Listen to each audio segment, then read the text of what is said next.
right? Accumulation. And I don't really have any like quote unquote notes on this. We're gonna just do some examples. Do you remember the unit where we did all of the justifications, like first derivative test, second derivative test, and like all of your sentences had to start f of x is or f of x has and blah, blah, blah, and you had to justify everything. We're gonna do all of that, but like again, from an integration standpoint. So here's what you're gonna be given. G of x equals, and you're given a function that is in terms of an integral. And that is called an accumulation function. So what this function does is it accumulates area under a curve starting at, in this case, 3. You have to be really careful with what the starting number is because they'll change it on you. Like people will just always assume it's 0. In this case, it's 3, and it could sometimes be 0. It can be wherever they tell you it is. So just be really careful with what that starting number is. So it's accumulating area under the curve of f of t. So you have to be given a graph for f of x. This is going to be like heads up slightly annoying because you're going to have to draw this graph. But every year I teach this, it's fine. You're going to just need to draw it and you're all going to be okay. I'm going to try and draw it large and clear so that we can all see it.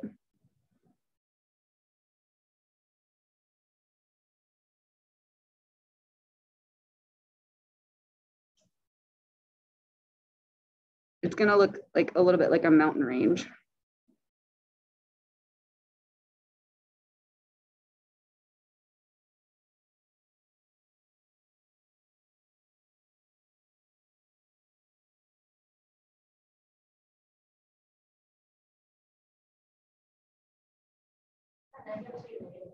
Yes.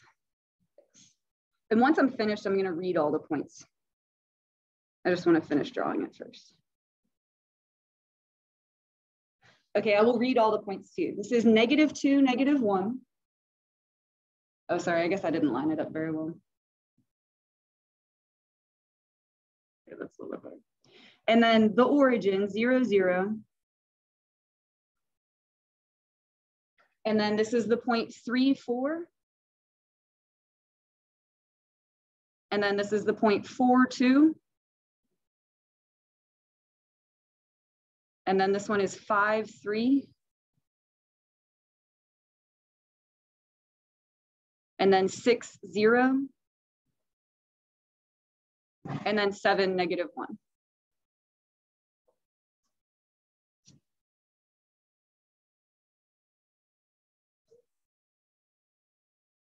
So again, we're going to revisit first derivative test and second derivative test. Do you remember all this stuff? It doesn't show up on there. That's so frustrating. Do you remember this though? Increasing positive, decreasing negative? I'll write it on the board. Hold on one second. So if we're going to be using the first and second derivative tests, we're going to need a first derivative. So we're going to find G prime. This was the very last thing we did on the last day before we left last week for Thanksgiving break. You're doing a derivative of an integral. Do you remember if both the boundaries were numbers, it just came out to 0, derivative of a number is 0. Otherwise, you just take x and plug it in. So you get f of x, which golly gee is this function. You are going to answer questions about G, but you are looking at G prime. I know all these say f prime, f double prime, pretend it says G, so it doesn't matter. This is the graph you're looking at. You're looking at the derivative graph, but you're going to answer questions about this one, the one that you're not looking at. Does that make sense? Okay. Or here, I'll change them all.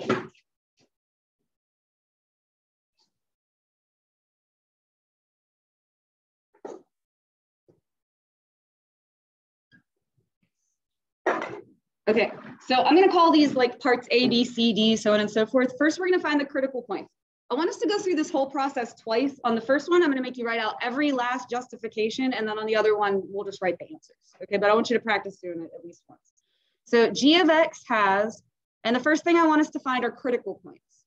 And you want to start your sentences G of X is or G of X has. That's the function that you're talking about. So G of X has critical points at X equals. Now, critical points are where the derivative equals 0.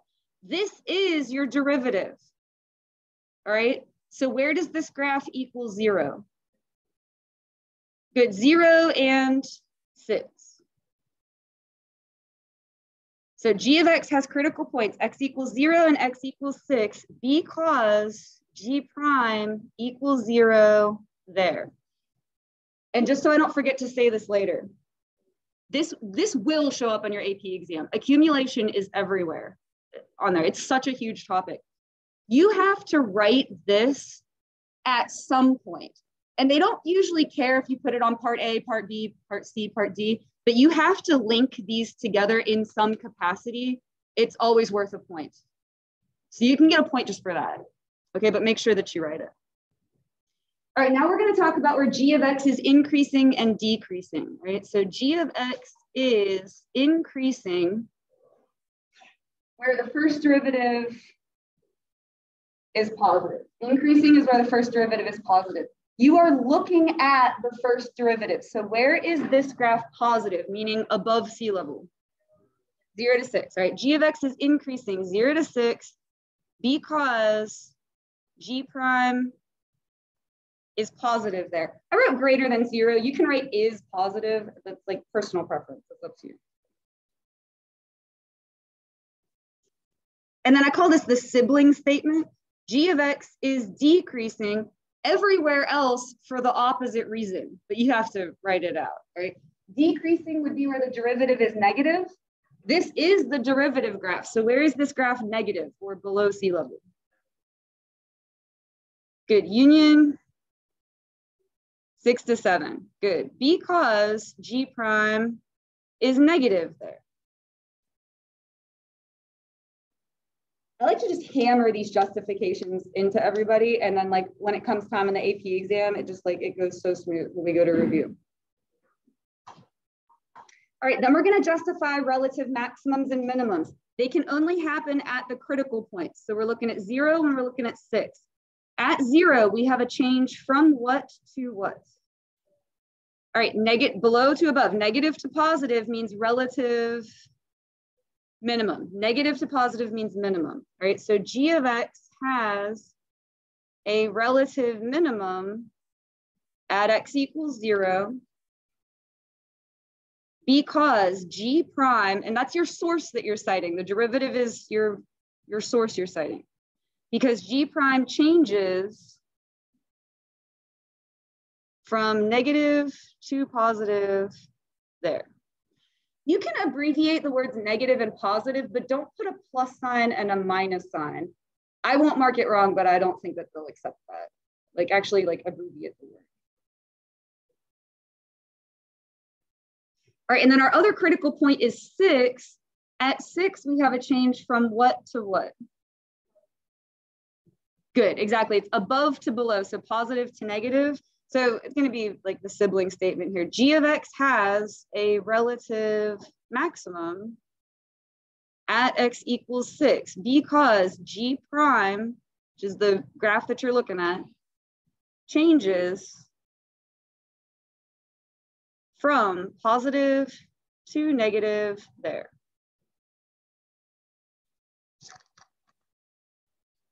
If it feels like essay writing, that's what this is. Like they view it as essay writing on the AP exam. All right, so those were your relative maximums and minimums. Now we're going to do absolute maximums and minimums. That is your candidates test. Who are the candidates?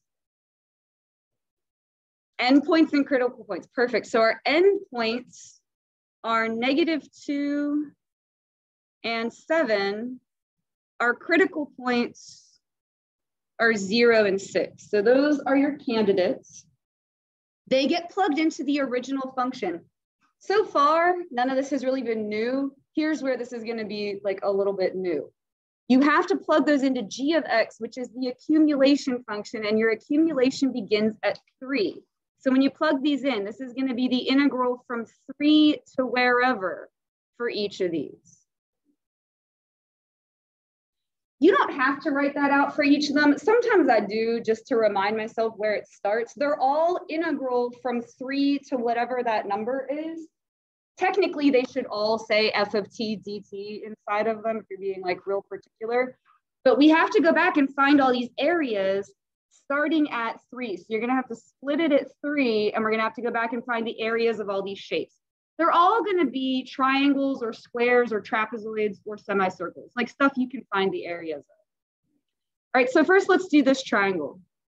1/2 base times, oh, I should have asked you, what's the area formula for a triangle? 1/2 base times height. 1/2 times 3 times 4 would be 6.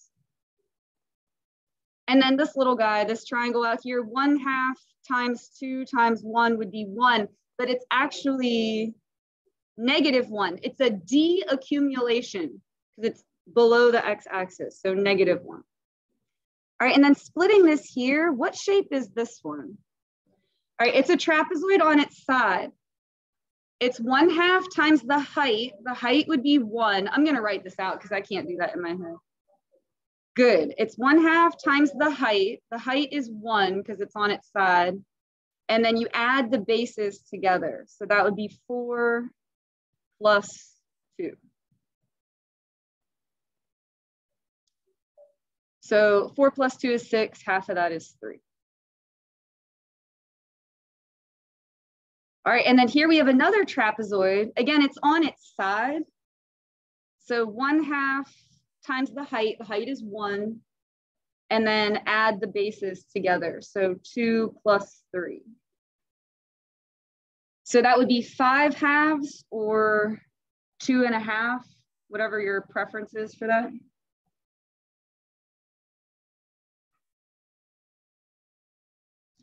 All right, and then this triangle, 1/2 base times height. That would be 1/2 times 1 times 3. That would be 1.5. And then this little guy down here, -1/2.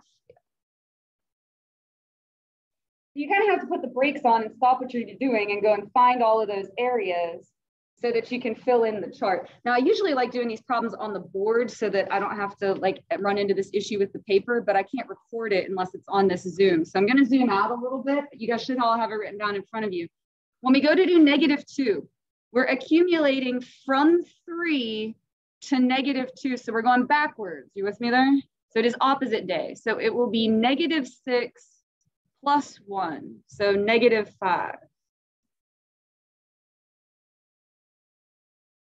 Next one is 0. When we accumulate from 3 to 0, again, we're going backwards. So it'll be -6. From 3 to 6, finally, we're going forwards. From 3 to 6 would be all of this. So 3 plus 2.5 plus 1.5. So 7. Do you ever feel like, oh, I can do all this really advanced mathematics and then I can't add sometimes? All right, and then from 3 to 7 would be everything we just did, which we said was worth 7 minus 1/2, so 6.5. And I'll zoom back in. All right, what is the biggest result that we got? The biggest number on the table? 7? Let's go with 7. All right, the absolute maximum is 7 at x equals 6. Oh, I see what you're saying. 6 point. Okay, you have to write it this way. But the cool thing about that is you don't need a because statement. The justification is what? The table is the justification. So you don't have to say anything else. All right, and then the absolute minimum is -6, good, at x equals 0. That's all first derivative test. We did critical points, we did increasing and decreasing, we did maximums and minimums. Now we're moving into second derivative test. These are inflection points. G of x has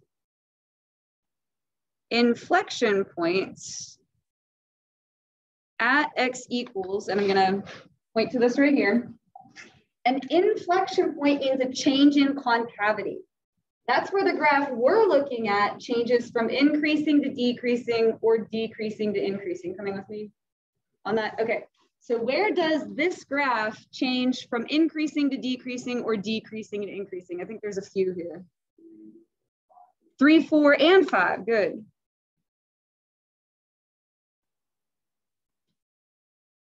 G of X has, start your sentence that way, inflection points at 3, 4, and 5 because G prime, and this is where this is annoying. You have to say changes from increasing to decreasing or from decreasing to increasing there. I have gone to readings of the exam and asked, is there a shorter way to do that? And I have been told, no, there isn't. You just have to write it that way.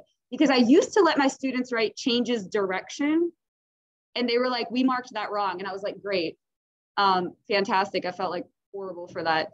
But those of you in physics, do you get why changes direction isn't good enough? Because you can be increasing and change direction and still be increasing. So no, they told me you have to write it that way. So because G prime changes from increasing to decreasing or decreasing to increasing there. You'll be okay. It's not that long, but I'm just letting you know. I asked, I was told, no, you have to write it that way. I do understand why, but at the same time, it is a little annoying. There are worse things in life, okay? And then lastly, we're gonna talk about concavity. So G of X is concave up. I just point to my, I know it's not a sticky note on the board, but I still call it the sticky note thing. Concave up is where the graph we are looking at is increasing, all right? So where is the graph we are looking at increasing? Yeah, -2 until 3, and then also 4 to 5.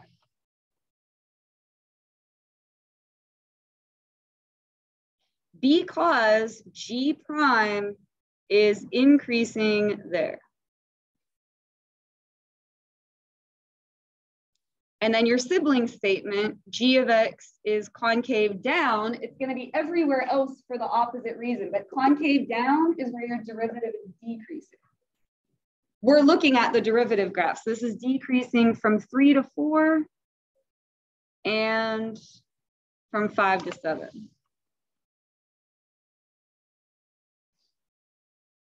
Because G prime is decreasing there.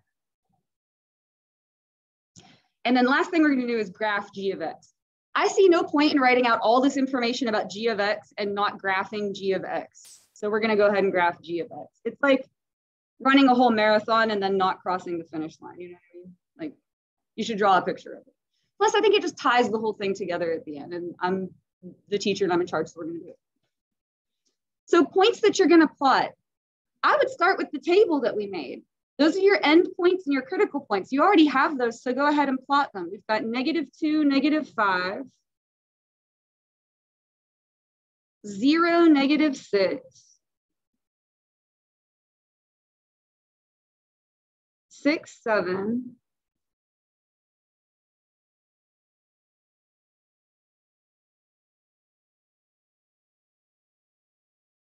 and then 7, 6.5.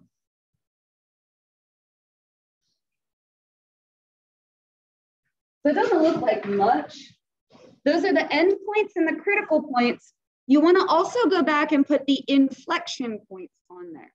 So look back at part E that we did.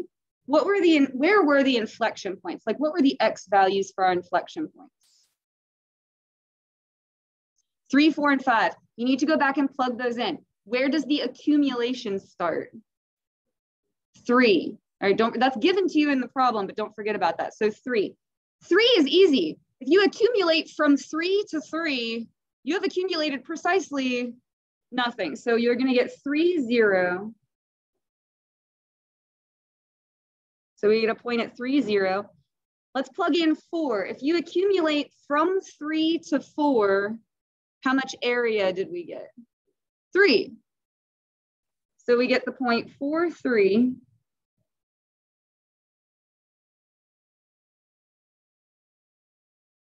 And then lastly, 5. I'm going to stop moving the paper up and down because I don't want to make you seasick. But if you plug in 5, you want to accumulate from 3 to 5. Add up that area. What would that be? 5.5. Good. So we get 5, 5.5. Now, when you connect these, you don't need to worry about increasing and decreasing. It's gonna just happen. You can't get from here to here without decreasing and from here to here without increasing. Like, so don't worry about it. The only thing you have to worry about is the concavity, all right? So we wanna be concave up, that's like a smiley face, from -2 all the way to 3. So this portion is concave up.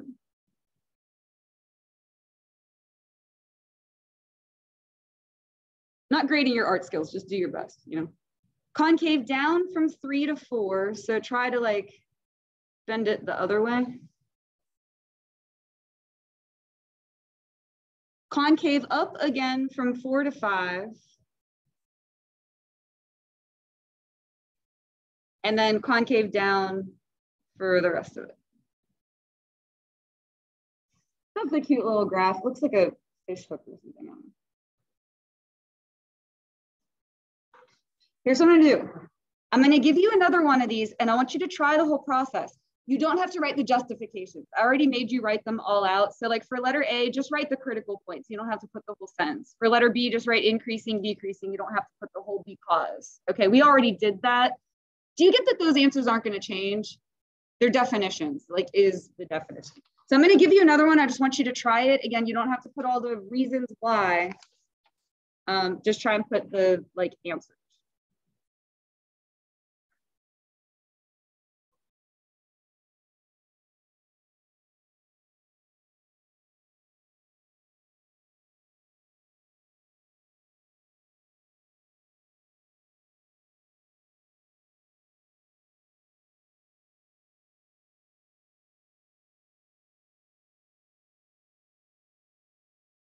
And again, once I plot all the points, I will read them to you.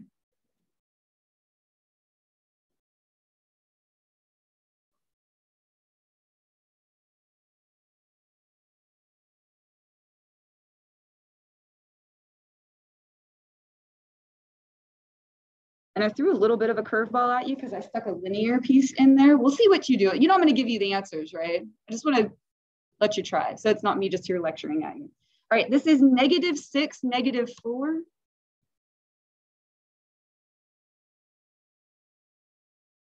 This one's -4, 0. This is -2, -2. And then the origin. So this is a semicircle. And then this is 1, 2, and 3, 2.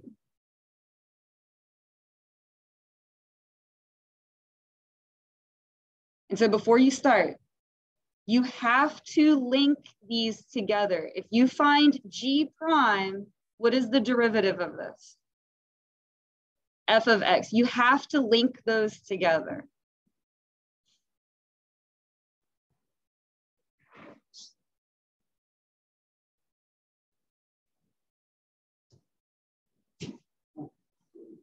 Is it okay, like for the chart for the absolute maximum, is it okay if I just do it in my head instead of writing the integrals out?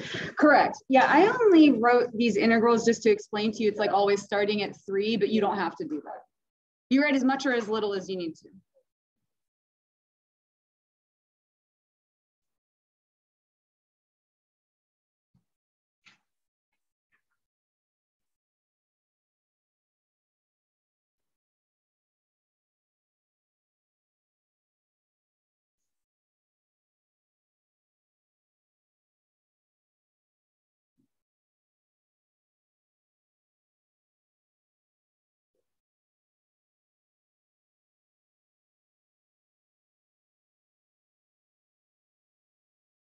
All right, I wrote up A, B, and C if you just want to check them because we were kind of talking about them to begin with. I wrote out the full explanation for that neither one. You can kind of say this however it works best in your brain. I usually just say G prime does not change sign there. I can see it. Okay. I usually say because G prime does not change sign there. I think that's the best way to get that point across, but you could say does not cross the x-axis there. G prime stays negative there. As long as you reference the derivative and something to that effect, they would have to give it to them.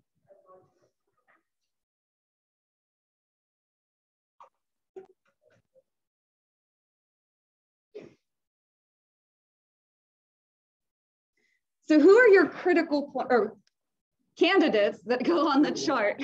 Critical points and what else? And endpoints. Okay, so -6. What else? -4, 0, and 3. Okay, where does our accumulation start? Because that's crucial. You have to be really careful with that. Your accumulation starts at -4. Here's where we're gonna have to stop and go back and find all these areas. All right, this would be 1/2 times 2 times 4, which would be 4, but it is -4. Good. How do you do an area of a semicircle? Good. Pi r squared is a whole circle. So we're doing 1/2 pi r squared. The radius is 2. So 2 squared is 4. Half of that is 2 pi, but it would be -2 pi. Good. When you get down to comparing these, treat pi, like in your mind, just to estimate, treat pi like 3. Do you get what I'm saying? Like just to estimate it, it would be like roughly -6. It'd be like -6 and a little bit. All right, and then here we've got a triangle, 1/2 base times height. That would just be 1, right?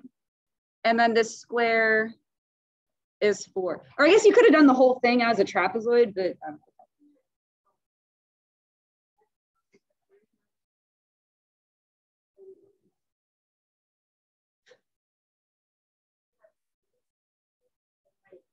I got it wrong. I did the same thing. am I okay or am I wrong?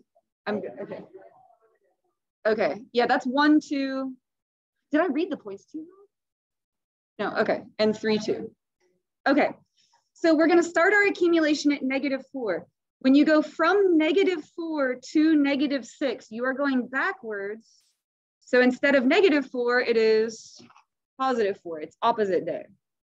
From -4 to -4 would be nothing. From -4 to 0, you're going forwards. So -2 pi. And then from -4 all the way to 3 at the end, that would be -2 pi plus 5. Which would be roughly -1. Do you get what I'm saying there? Like, because we have to compare these. So which one's the biggest? All right, good. Absolute maximum is 4 at x equals -6. Absolute minimum is -2 pi. Now the problem is I do get people that say -6 there. That's just an estimation so you can compare them in your head. Make sure you put the actual answer, -2 pi at x equals 0. All right, inflection points. That's change in concavity. That's where the graph we're looking at changes increasing to decreasing or vice versa. All right, so where does this graph change increasing to decreasing or decreasing to increasing? All right, good. -4 and -2.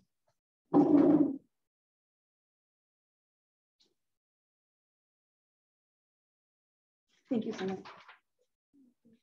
All right, concave up would be where the derivative graph is increasing. So that would be from -6 to -4, and then union -2 to 1. You have to stop it at 1. This part doesn't count. All right, and then concave down would be where the graph we're looking at, the derivative graph, is decreasing. So that would be from -4 to -2.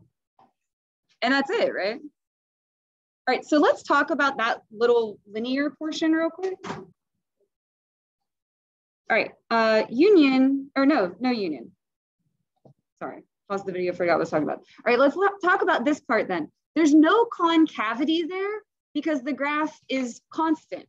So if it doesn't bend up or bend down, it would just be linear there. The other way you can think about that is the derivative of something linear is constant. So anyway, this graph is going to be linear from 1 to 3. And then let's draw a picture of it.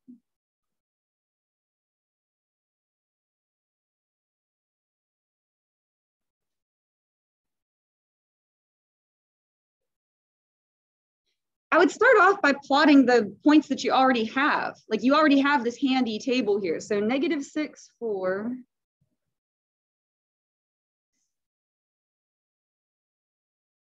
And then -4, 0. And then this would be 0, roughly -6. So like in between -6 and -7, it's gonna be like good enough. When in doubt, just make the point bigger. Does anyone do that? Just make it larger, take up more space. All right, and then this will be roughly -1, like -1 and a little bit. Okay, good enough. So those are the end points and the critical points. I wanna go back and get the inflection points. That was -4 and -2. -4 is interesting. It was a critical point and an end point, so we already did that one. We just need to go back and do -2. Where did the accumulation start?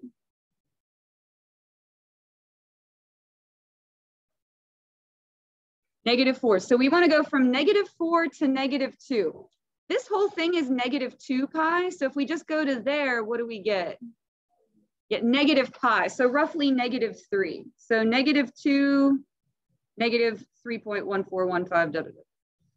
Now, when you connect them, the only thing you need to worry about is the concavity. The increasing, decreasing is just going to happen, right? We want to be concave up from -6 to -4, concave down from -4 to -2, concave up from -2 to 1. Oh, did I not put 1 on here? I need to graph 1.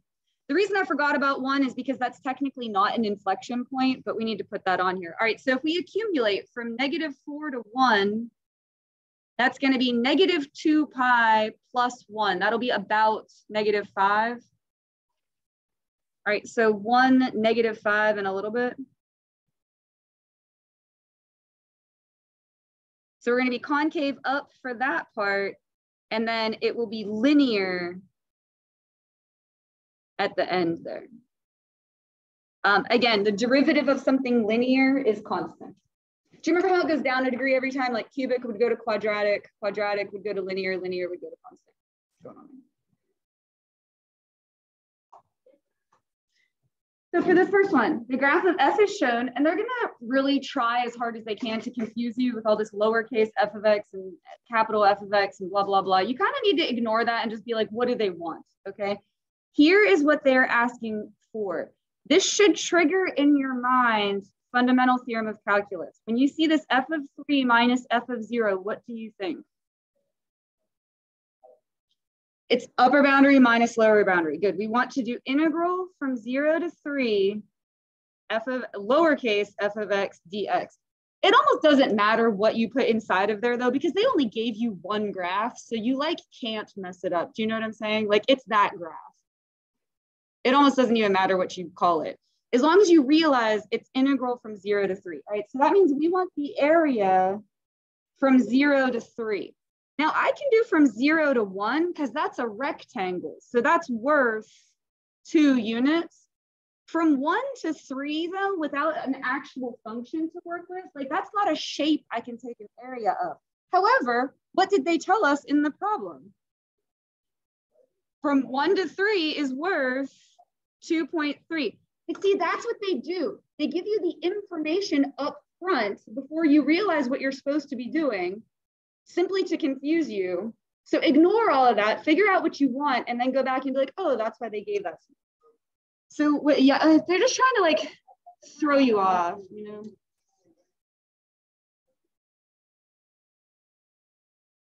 So what is the answer?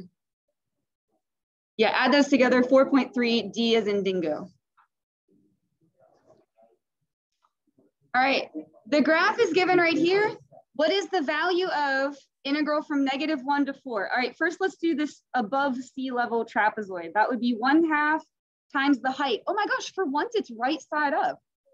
The height is 2, good. And then add the bases together. This one is 3 and this one is 1.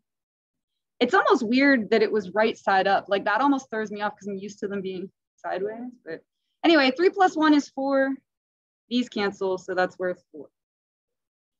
And then this is also a trapezoid, 1/2 times the height. Again, it's right side up, which is crazy. Height is 1, and then the bases are 2 and 1. So that would be what, 1.5? Only it will be -1.5 because it is below sea level. It's a de-accumulation. It's an unaccumulation. It's anti-air. It's like money out of the bank. All right, so add those up. 4 plus -1.5 2.5, B as in Barracuda. All right, number 3, the graph f prime of the derivative is shown. If f of 0 is 0, that means you're starting with nothing. That's like if we're thinking about the money in and out of the bank, that you started with nothing, okay? What of the following must be true? Here's my suggestion for this. You can't find the areas of these exactly because they're not perfect shapes. Make something up. It is a lot easier to deal with an actual value than, oh, that looks like a little bit more than that. Do you see what I'm saying? Like, oh, this one's a little bit more than that one. Make up a number. What area do you want this to be worth? 1, okay. What do you want this to be worth? Well, if this is 1, this would maybe be 2. Well, once you decide the first one, the others have to make sense in comparison. Because you can make that 9, but then this should be maybe like 7. Do you get what I'm saying? Like, you can make it whatever you want, but it has to make sense. And then for this little part, what do you want to make that? A half, but it would have to be negative. So let's say negative a half. Okay. Is that what they are? No, we literally just made it up, but it's so that you have a number to talk about. Okay. So let's look at Roman numeral 1. F of 0. You started at 0, so that would be nothing. Okay. Greater than f of 1. Now, if you accumulate from 0 to 1, you would have 1. Is 0 bigger than 1? No, so we don't want that one. And then you can start actually narrowing down your choices as well. All right, f of 2. That means we want to accumulate from 0 to 2. So that would be both of those little bumps. That would be worth 3. But do you see how it's easier and nicer to deal with a number than like, oh, that little bump plus this little bump, you know, make up a number. Greater than f of 1. So from 0 to 1 is just 1. Is 3 bigger than 1? It is. All right, cool. We want that one. So it can't be C. All right, and then the last one, f of 1 from 0 to 1 would be 1. Greater than f of 3 would be the whole thing. So 1 plus 2 minus a half, 2.5. Is 1 bigger than 2.5? No. So your answer is B as in baboon. So if there's not a value, invent one, I guess is my suggestion. I'm gonna skip number 4. I'm gonna post the answer, like before I take a picture of this, I'll fill that one in.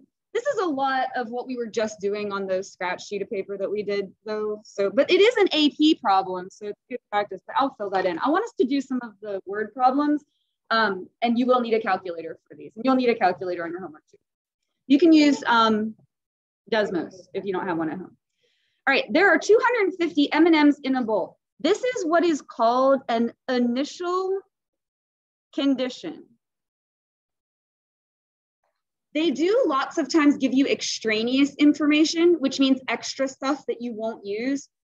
The initial condition is never extra. You will use it. So if you are given that information and you do the whole problem and you didn't use it, go back and figure out where it goes because it gets used, okay? That's never like a throwaway number. And sometimes they say it multiple times in the problem. At times 0. No, that's okay. It's valid, but that's what they're giving you, okay?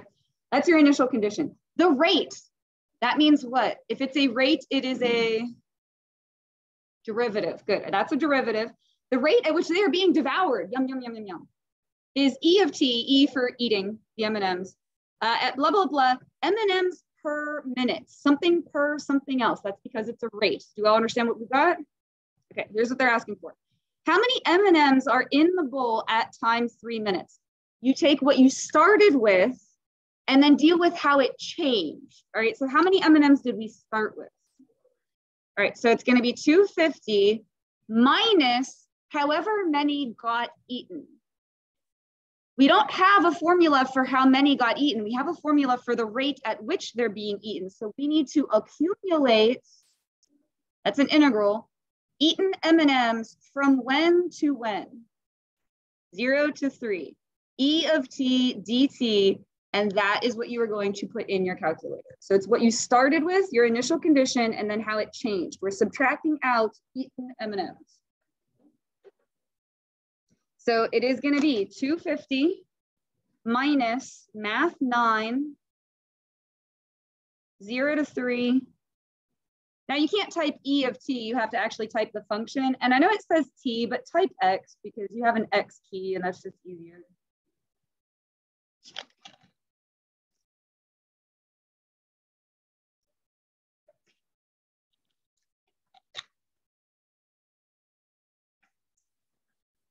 All right, how many M&Ms are left?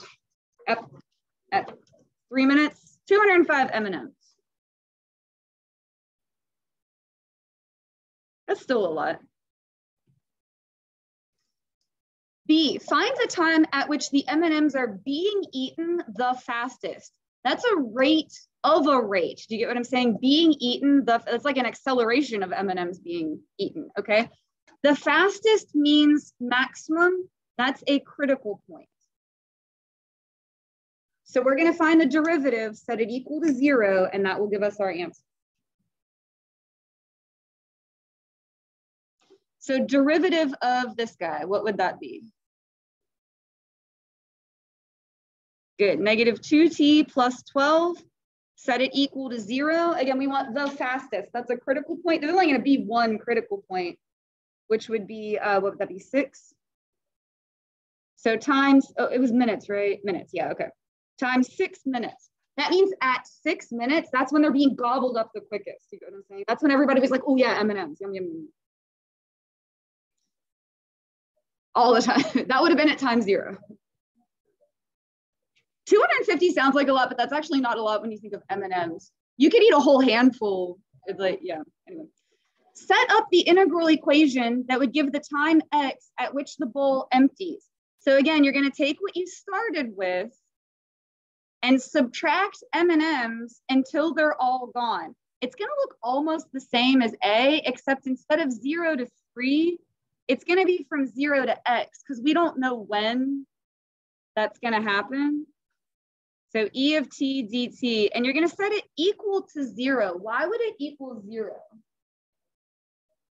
You want when the bowl is empty, when there are none M&Ms left. Now it just said to set it up, which means you don't have to solve it. So this is the answer. They do that on the AP exam a lot too. It'll be set up, but do not evaluate. You don't have to say anything because we just set up an equation. On a calculator. I wouldn't. Well, no, I guess you could do it by hand. You would subtract over the 250. The negatives would cancel. You would do this antiderivative upper boundary minus lower boundary, set it equal to 250, and then solve it. But we don't have to, so let's not. Okay. Oh, I love the party problem. I bring this one up a lot.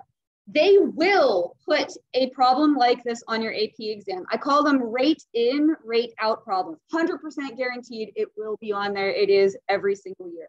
People are arriving and leaving a party at rates in people per hour. This is the rate at which they're arriving. This is your rate in.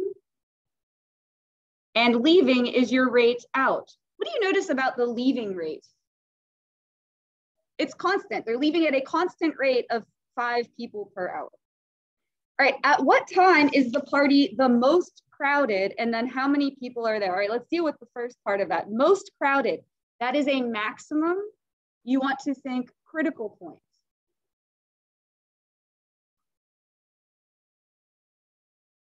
Critical points are derivative equals 0. These already are derivatives, so you don't have to take a derivative. How do I know those are already derivatives? People per, it is a rate, okay? Now you have to do the rate in minus the rate out equals 0. So we didn't have to take a derivative because those already are derivatives. Hey, Nicole, over here, we did take a derivative though. Why did we do E prime? Because the way this one was worded was a little strange. It said being eaten the fastest. That was a rate of a rate. That was like an acceleration. Here we just want the most crowded, the most human beings that are there. Now you would use a calculator for this, but I would add over the 5 first. So 40 e to the negative t equals 5. And what we're going to do is go to y equals, clear it out. You're going to put this into y1 and then 5 into y2. And we're going to calculate where they do what? Where they intersect. Okay. And what's cool about these calculators is they'll like color code them. Intersect.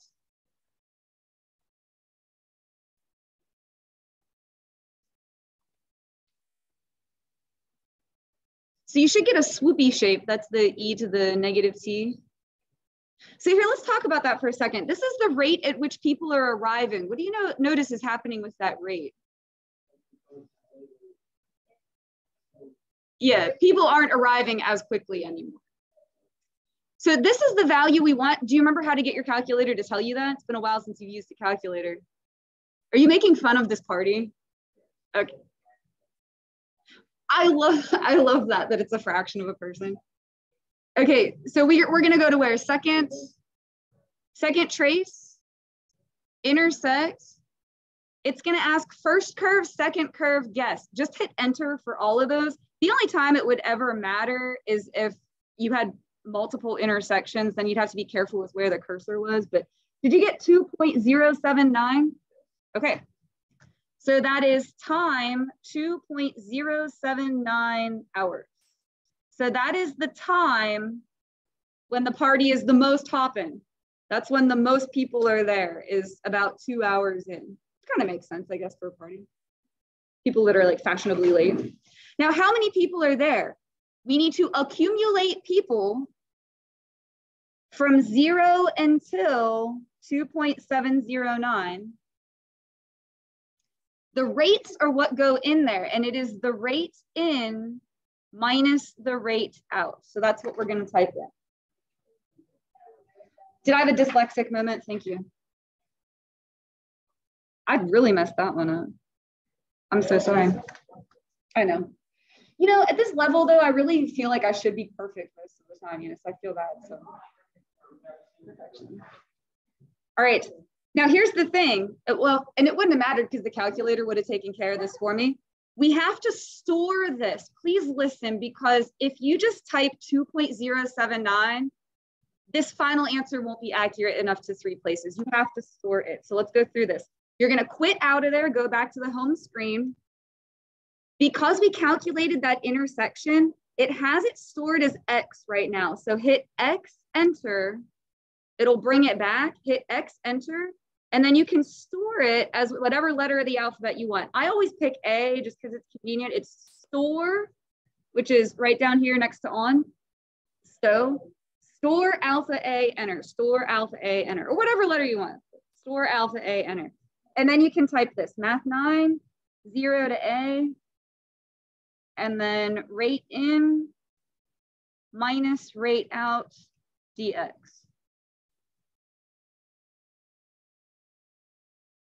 You're probably like, why can't we just use the X button? Like it has it stored at X. Why can't we just use X? The reason why not is because X is your variable for inside the integral. Do you see what I'm saying? So if it's the variable inside the integral and it's dx, you can't also use that as one of the boundaries. That's like having 2 children and naming them both Bob. Do you know what I mean? Like you can't do that. So anyway, so it is 24.602 people. So sometimes on the AP exam, they'll say round to the nearest whole person. I think that's funnier though. Like maybe someone had their arm out the door or something. But that is kind of a lot of, well, I guess it depends on where the party is. You had 24, 25 people at your house. That's kind of a lot.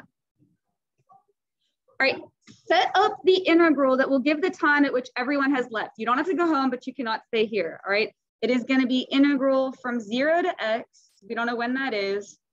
Rate in minus rate out dt equals 0. And then C, what is the net rate? Net just means you have to subtract the rate out. It's rate in minus rate out, at which people are arriving at time 4. These equations are rates. So if you want the rate at time 4, what are you gonna do? Plug in 4. It'll be 40 e to the negative 4th minus 5. If that equation is a rate and you're asked for a rate, just plug in whatever number it is that they're asking you for.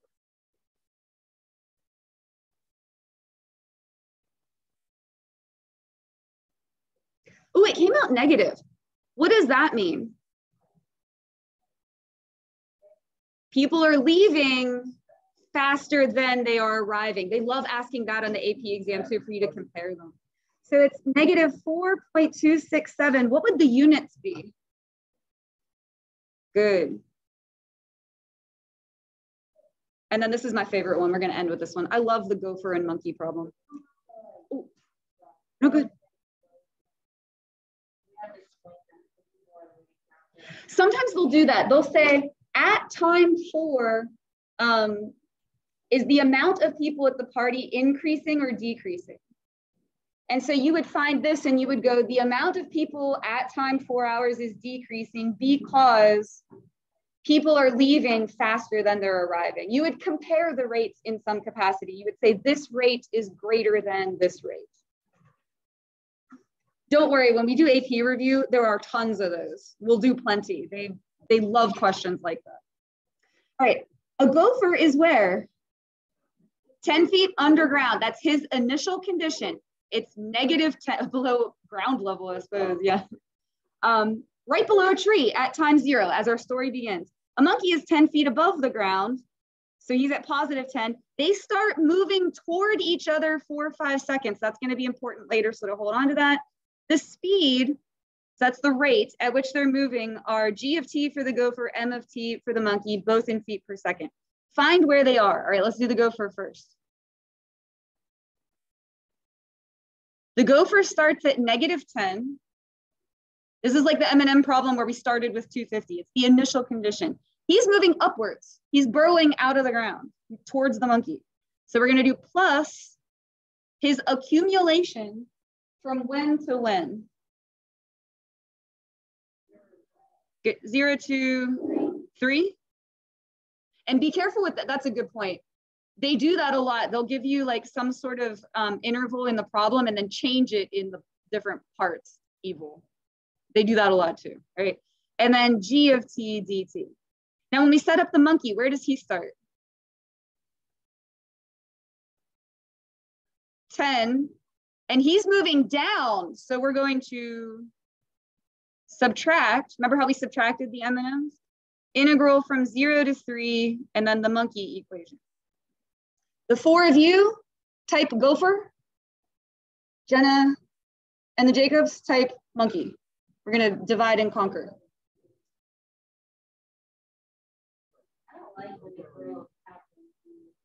Why? I just like writing like analyses. I don't know these are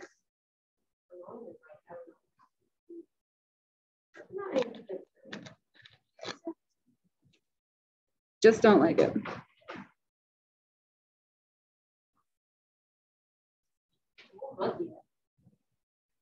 Yes.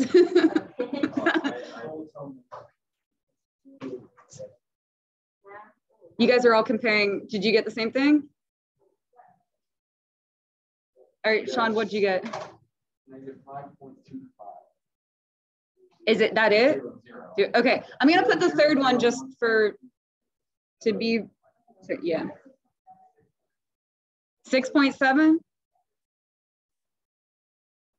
I put to 3 decimal points just to be thorough. You technically don't have to if that's all that there is. I'm just used to doing that. Feet. All right, so where's the gopher still? He's still underground, but he made some headway, all right? And the monkey came down the tree a little bit. All right, when are the 2 animals traveling at the same rate for the first time? Same rate, so what would you do with the 2 rate equations? Okay, so you would put this one into y1, this one into y2, and calculate the intersection. Can we leave that? Because we already did one like that today. Do you guys feel like you could put this in y1 and this in y2? Calculate? Yes. Okay. When, so we're looking for a time, are the animals closest to each other? How close are they? The animals move towards each other for, so when are they closest? 5 seconds. I love that one. How close are they? We're going to repeat, and we're still going to divide and conquer here. We're going to repeat exactly what we did in part A, except instead of a 3, you want it to be a 5. Do you remember how to bring back what you've already done? Hit second enter, or there's another way you can do it. Does anyone know the other way? If you just hit the up arrow, it'll bring it back. Bring back what you just did and go back and change the 3 to a 5. You can just type right over top of it and it'll give you the new answer for 5 seconds. So just bring back what you did and just replace the 3 with a 5. And again, you can type right over top of it.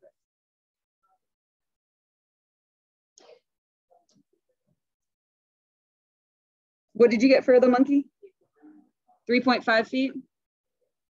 Gopher, guys, what'd you get? 4.9? Not only is he above ground, but he's not flying, but he climbed up the tree, 2.7 feet. That is a monster gopher, it's crazy. Okay, now we still actually didn't answer the question though, because what is it asking? So the last thing you have to do is subtract them. Yeah, so find the difference, that's good vocabulary. So subtract those, what do you get?